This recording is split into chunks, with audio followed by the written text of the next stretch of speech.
little bit of it. When I go with the back, I saw our party. Now, I'm going to give a little pillow. I suppose I give you pillow. For the given a road because you're not going to dig a home. But I dare not know. Who are you, neighbor? Are you an Ulysses or William? Ulysses. William. Alright. I'm going to walk down here. I'm going to wire. I'm going to have a go at least now.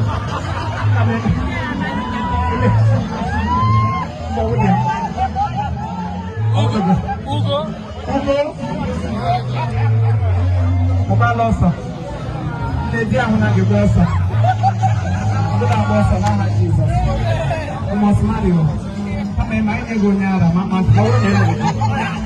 Sarah now, go to Manisi time. I have given it away. After all, this Saturday, the Maisi or Emma.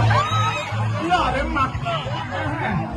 When you see Emma, but it's only Sinari, my out there.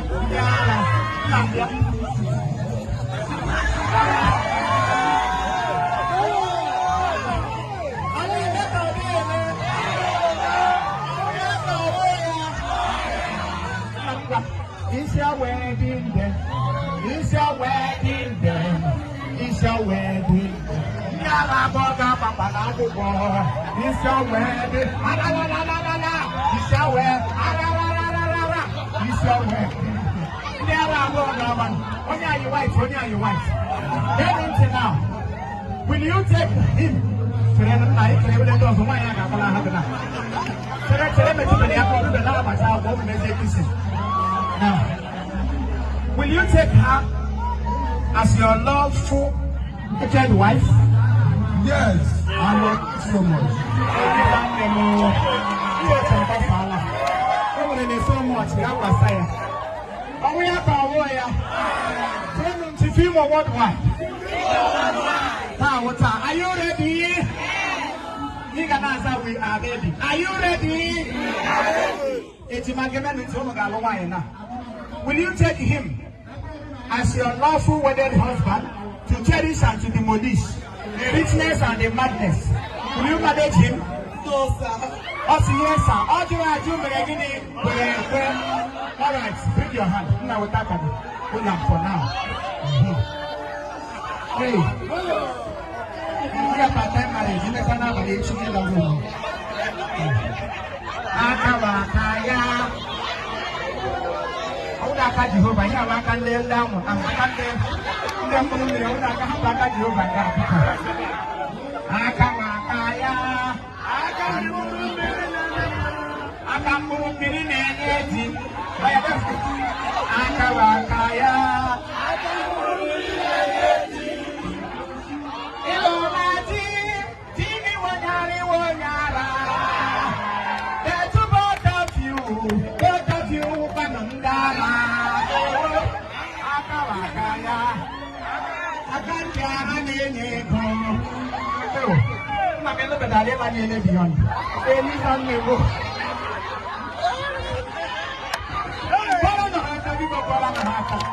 What a wonderful lady. God bless you for me. Oh, sorry, don't worry.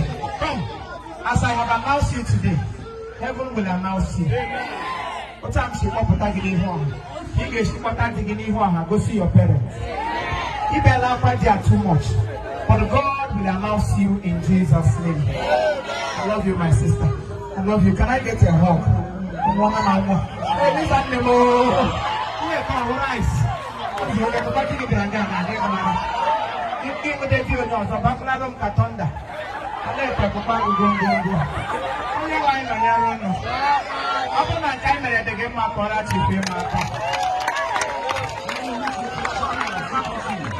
if you are not following me on Instagram, you are missing a lot. So many things to benefit from my page. Go on Instagram at Chief Imo. They compare on Chief Imo with so many fake. And please do not allow people to scam you with my picture or my video.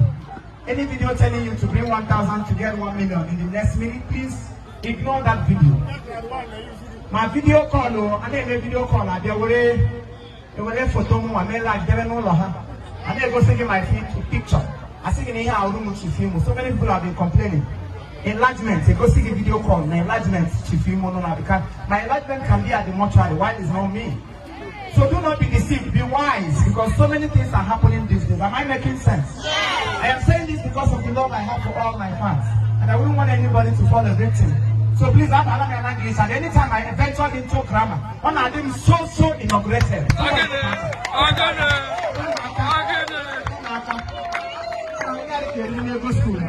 English is not ours, it's an audience. Audience teach. Audience teach. Ulikeleno.